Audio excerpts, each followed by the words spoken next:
कसा असायला पाहिजे यावर त्यांनी आक्षेप केला आहे. मला असं वाटतं त्याच्यावर मुख्यमंत्र्यांनी सांगितलेलं आहे की या काही गोष्टी ज्या आहेत हे भारतीय पुरातत्व खात्याच्या मध्ये येतात, कक्षेत येतात आणि मग ते त्यावेळेला त्यांनी तो निर्णय घ्यायचा असं उत्तर दिलेलं आहे ना.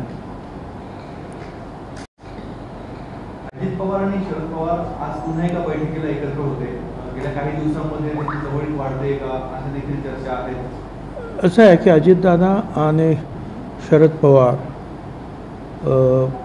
किती जयंत पाटील किंवा इतरसुद्धा ज्या वेगवेगळ्या पक्षाचे लोक त्या वेगवेगळ्या संस्था आहेत, मग काय साखरेच्या बाबतीमध्ये असतील, ऊसाच्या कारखान्याचे प्रश्न सोडवण्याच्या बाबतीत असतील, इतर काही बाबतीमध्ये, तर त्या वेळा त्या किंवा हे आपलं रयत शिक्षण संस्था अशा काही संस्था आहेत की ज्याच्यामध्ये पवारसाहेब पण आहे, अजितदादा पण आहेत, कधी कधी सुप्रिया सुळेसुद्धा आहेत, अनेक ठिकाणी अशा ठिकाणी. तर या सामाजिक संस्थांच्या आहेत, त्यांचे प्रश्न सोडवायचे असतात तेव्हा चर्चेसाठी ते एकत्र येतात. काय तर तो भाग काही नवीन नाही आपल्याला. संजय राऊत असं म्हणतात की ते दोघं एकत्र आलेलेच आहेत म्हणून, म्हणजे संजय राऊत असं मत आहे म्हणजे आता सध्या ठाकरे बंधू एकत्र येणार त्या दृष्टीने ह्या पवारांच्या भेटीकडे पण बघितलं जात आहे. संजय राऊत मत आहे की ते एकत्र आलेले. ठीक आहे, चांगली आहे ना, आनंदाची गोष्ट आहे. काय संजय राऊत त्यांच्या ज्या मनामध्ये आहे ते जर काय घडत असेल, आणि मी तर अगोदर सांगेल सगळ्याच जी कुटुंब दुभंगलेली आहेत राजकारणामुळे त्यांनी एकत्र आल्यास आम्हाला आनंदच आहे. मी तर शिवसेनेत होतो 25-27 वर्ष, काय म्हणून मला आनंद आहे एकत्र आले तर, आणि इथे पण 30 वर्ष होतो म्हणून एकत्र आले तर आनंदच आहे आम्हाला.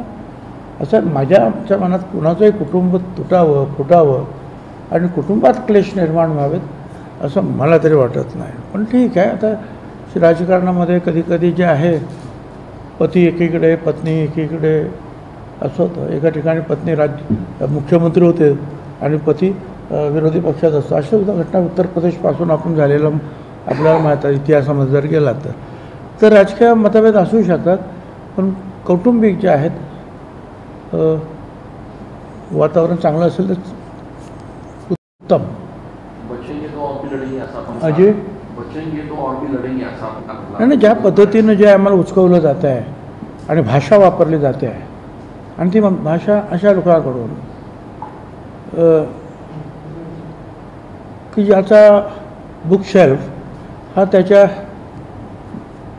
टी व्ही जो आहे त्याच्यापेक्षा लहान आहे ज्याचा बुकशेल्फ, अशा माणसाला उत्तर द्यावे लागतात आम्हाला कधी कधी. यावर संजय शिरसाट असं म्हणालेलं आहे तुमच्या याच वक्तव्यावरती संजय शिरसाट जे आहे शिवसेना शिंदे गटाचे ते असं म्हणत आहे की भुजबळांनी यापूर्वी अनेक लढाया लढलेल्या आहेत, त्यांनी आता लढणं थांबवून आणि समाजसेवा करावी.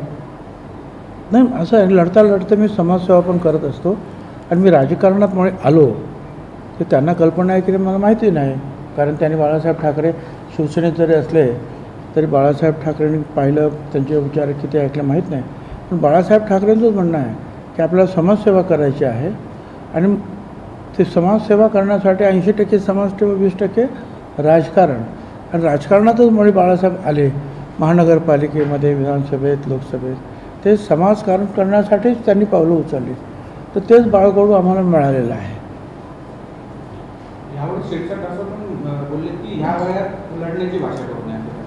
नाही, ठीक आहे ना, जोपर्यंत अंगात शक्ती आहे तोपर्यंत मनुष्य लढतो, तो कदाचित जीवात जीव आहे तोपर्यंत सुद्धा लढतो. दाभोळकरांवरती पुस्तक लिहिलं आहे, त्यांच्या हत्येच्या कटातला जो संशयित आरोपी आहे भावे नामक, त्यांनीच हे पुस्तक लिहिलेलं आहे दाभोळकर हत्या आणि मी, आणि त्याचं आज कोल्हापूरमध्ये प्रकाशन होत आहे आणि त्या प्रकाशनाला देखील जे दाभोळकरांच्या हत्येमध्ये संशयित आरोपी आहेत ते त्या प्रकाशनाच्या कार्यक्रमाला असणार आहे. असं नाही की दाभोळकरांची हत्या झाली, एक तर त्यांचे जे आहेत ते आरोपी लवकर सापडत नव्हते, आता सापडले, काही सापडले, त्यांच्यावर केसेस सुरू आहेत, आणि अशा वेळा जर काही चुकीचं काय घडत असेल तर सरकारनं लक्ष द्यायला पाहिजे त्याच्यामध्ये. अमित शहा ज्या वेळेला सुनील तटकरेंच्या घरी गेले त्यावेळेला तिथे 4 हेलिपॅड बनवण्यात आले होते आणि हे सरकारच्या जनतेच्या पैशातून बनवण्यात आले होते असं अंजली दमनिया म्हणतात. आता असं आहे ना की मुख्यमंत्री असतील, मंत्रीसुद्धा अनेक ठिकाणी जातात, त्यावेळेचं हेलिपॅड बनवलं जातं. मुख्यमंत्री जातात, हेलिपॅड बनवलं जातं. ज्या वेळेला प्रधानमंत्री किंवा अमित शहासारखे जे गृहमंत्री येतात तेव्हा ते आणि त्यांच्या बरोबरीने काही संरक्षण करण्याकरता काही हेलिकॉप्टर्स कधी असतात. 4 हेलिकॉप्टर्सचं जे आहे हेलिपॅड बनवावं लागतं. आणि आता ते गेल्यानंतर साहजिक आहे कुठेतरी जवळचा एक पक्षाचा प्रमुख, आमच्या पक्षाचे प्रमुख काय तटकरे, ते आमचं घर त्या जिल्ह्यात जवळच आहे. त्यांनी त्यांना जेवणाचं आमंत्रण दिलं, त्याने ते स्वीकारलं. आता जेवणाचं आमंत्रण स्वीकारल्यानंतर आता नुसतं तिथे जायलाच अर्धा दिवस लागला असता ना, बाय कार वगैरे.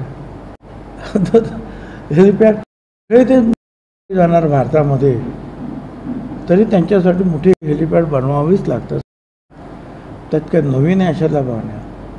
हां, आता मुंबईसारखं मोठं एअरपोर्ट असेल तर ठीक आहे. आता मुंबईत आल्यानंतर सुद्धा दक्षिण मुंबईत जायचं असेल तर तिकडचं हे मोठं हेलिपॅड आहे, ते ही मंडळी वापरत असतात. कुंभमेळ्याच्या संदर्भात बैठका झाल्या, कसल्या? कुंभमेळ्याच्या संदर्भात बैठका झाल्या, घोषणा झाल्या, प्रत्यक्ष कामं सुरू झाली. साधू महंतांमध्ये देखील नाराजी आहे या सगळ्या. मला काय त्याच्यात माहिती नाही. स्वतः मुख्यमंत्री त्यामध्ये लक्ष देत आहेत आणि जिल्हाधिकारी आणि म्युनिसिपल कमिशनर यांचा मुख्यतः रोल आहे याच्यामध्ये. कारण अनेक कामं जे आहेत ते जिल्हा पातळीवरची आहेत, बरीचशी कामं जी आहे म्युनिसिपल कॉर्पोरेशनच्या पातळीवर आहे. तर त्यांनी त्याचा अभ्यास केला पाहिजे ना की आपल्याला किती दिवस राहिलेले आहेत आणि काय काम करायचं आहे, गोल काय आहे, आणि त्या पद्धतीने मग ते एक्सपिडाईट करायला पाहिजे. आणि मला तर असं वाटतं की हे सगळं करताना त्यांनी शेवटी कुंभमेळ्याला येणाऱ्या लोकांची सोय हे महत्त्वाचं, बरोबर, परंतु ते झालेल्या सोयी ह्या नाशिक जिल्ह्यामध्ये आणि नाशिक शहरामध्ये लोकांना पुढेसुद्धा उपयोगी पडणाऱ्या असतात. तर अशा वेळेला नाशिक शहरातले जे लोकप्रतिनिधी असतील किंवा जिल्ह्यातले काही लोकप्रतिनिधी असतील त्यांना निदान समजून सांगितलं पाहिजे आम्ही हे करतो. कदाचित एखादी सगळ्याच गोष्टी ज्या आहेत त्या अधिकाऱ्यांना समजता एखादी गोष्ट नजर चुकीनं समजत नाही, तर अशा वेळात तिथले लोकप्रतिनिधी सांगू शकतात हे इथे असं आहे. आणि मग त्यांना जर समजलं तर ते सुद्धा प्रचार करतील की नाही काम सुरू झाले काय आहे का, पण आतमध्ये काय चाललं आहे कोणाला जर कळलंच नाही तर मग अशा प्रकारच्या ज्या गोष्टी ज्या आहेत ह्या चर्चेला सुरुवात होते आहे. मला असं वाटतं की स्वतः मुख्यमंत्री लक्ष देत आहेत, परंतु लोकल अधिकारी जे आहेत, स्थानिक अधिकारी आमचे, त्यांनी या बाबतीमध्ये योग्य ती पावलं टाईम टेबल त्यांचा पुढचा जो समोर ठेवून उचलली पाहिजेत. शैक्षणिक अभ्यासक्रमामध्ये हिंदीचा जो सहभाग आहे त्याच्यावरून सध्या राज्यात वाद सुरू आहे, पण फडणवीसांचं असं म्हणणं आहे की हिंदी भाषा लादण्याचा कुठलाही प्रयत्न करत नाही आहे. अतिशय उत्तम गोष्ट आहे आणि त्यांच्या हे जे त्यांचं भाष्य आहे त्याचं आपण स्वागत केलं पाहिजे. त्यांनी स्पष्ट सांगितलं हिंदी भाषा काही लादणार नाही. आता असं नाही की आम्ही हिंदी शिकलो. मी काल पण सांगितलं की हिंदी प्रचार सभा, मुंबई हिंदी प्रचार सभा, दक्षिण भारत हिंदी प्रचार सभा, वेगवेगळ्या अशा प्रचार सभा ह्या 1946-47च्या दरम्यान सुरू झाल्या. त्यावेळेला महात्मा गांधी किंवा इतर जे नेते होते काँग्रेसचे त्यांनी सुरू केले की हिंदीचा प्रसार करावा. आमच्या मुंबई त्यावेळची मुंबई हिंदी सभा, आता मुंबई हिंदी सभा ती निर्माण झाली आणि प्रत्येक म्युनिसिपल शाळेमध्ये सुद्धा शनिवार रविवारी विशेष फक्त रविवारी ज्यावेळेस सुट्टी असेल त्या दिवशी ते क्लास घ्यायचे आणि ज्यांना हिंदी शिकायचे ते जायचे. मी पण म्युन्सिपाल्टीच्या शाळेत होतो माझगावच्या, तिथे हिंदी शिकवायचे रविवारी. मी पण तिथे जाऊन शिकलो, त्या हिंदीच्या परीक्षासुद्धा पास झालो. आजचा प्रचार सभा जी आहे मुंबई हिंदी प्रचार सभा, तिचा मी प्रमुख आहे, म्हणजे कुलपती आहे. हिंदीचा प्रचार अशा रीतीनं झाला पण सगळ्यात जास्त प्रचार जर झाला असेल तर तो हिंदी सिनेमामुळे, बॉलिवूडमुळे झाला. कारण दक्षिणेमध्ये सुद्धा ज्या वेळा सुरुवातीला कदाचित अमिताभ बच्चन वगैरे यांचे पिक्चर अडवले गेले, पण आता तो होत नाही. त्यांचे जे आहेत दाक्षिणात्य पिक्चर त्याचं हिंदीमध्ये डबिंग होत आहे. इथले पिक्चर असतील, सिनेमा असतील ते तिकडे हिंदीमध्ये दाखवले जातात. हिंदीत थोडंफार आता सगळ्यांनाच कळायला लागलं. आणि महाराष्ट्रात तर असं आहे, आता एक दुसरी गोष्ट आहे. त्याला सांगलीला गेलं तर त्या बाजूला तिकडे कर्नाटक वगैरे लागलेलं आहे. त्या बॉर्डरला जे आहे मराठी पण बोलतात आणि आपल्या इकडचे लोक कानडी पण बोलतात. तर सोलापूरकडे गेले तर ते तिथे आंध्र लागले, तर तिकडे सुद्धा दोन्ही भाषा बोलणारे लोक आहेत. नागपूर आणि त्या भागात गेले तर हिंदी भाषिक आपल्याला जास्त आपल्याकडे बोलणारे खूप दिसतात आपल्याला. आणि या सापत्राच्या इकडे आपल्या भागात गेले तर गुजराती बोलणारे पण सापड. माझं असं म्हणणं आहे की ह्या भाषा अशा रीतीने ज्या आपोआपच शिकल्या जात आहेत, ज्यांना खास शिकायचं त्यांनी ते शिकावं. पण मराठी ही आमची मातृभाषा, राज्यभाषा, या मातेची भाषा आहे. आणि ती मग फडणवीसांपासून तर ठाकरेपर्यंत सगळ्यांनी सांगितलेलं आहे की या भाषेचा अपमान करायचा नाही, ही भाषा शिकलीच पाहिजे. आणि त्याबरोबर एक त्यांना उच्च शिक्षण घ्यायचं किंवा काय, त्यांना असं वाटतं की इंग्रजीसुद्धा आम्हाला आलं पाहिजे. 5वीपासून हिंदी आहेच ना. आणि बाकीचे सगळे आमची मुलं जे आहेत ते टी व्हीवर किंवा ह्या याच्यावर हिंदी आपोआप शिकत आहेत. रोज काहीतरी बघत असतात, त्याच्यावर सगळं हिंदीतच असते.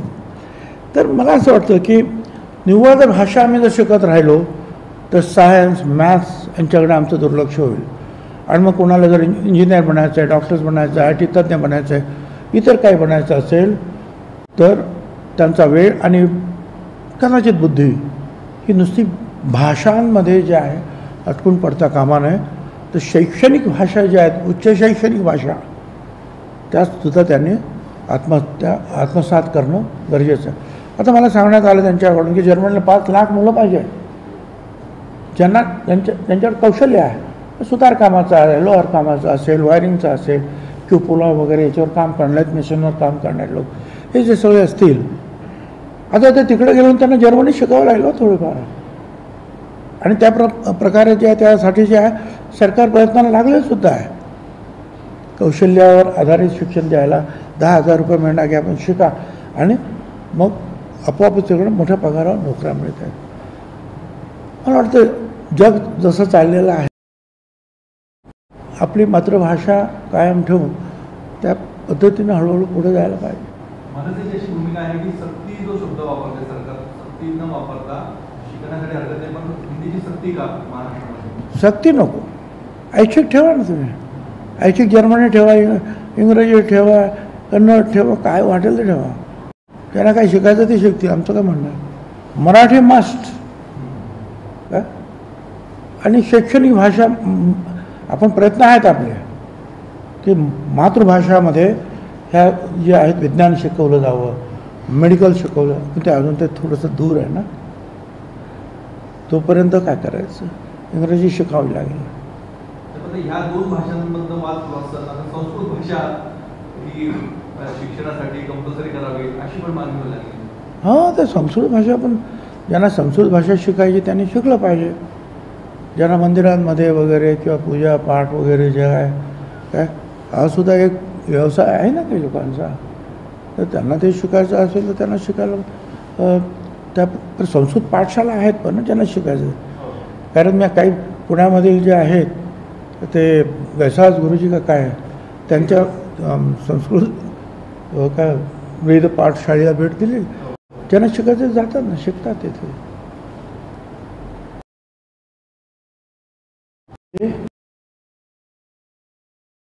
खंड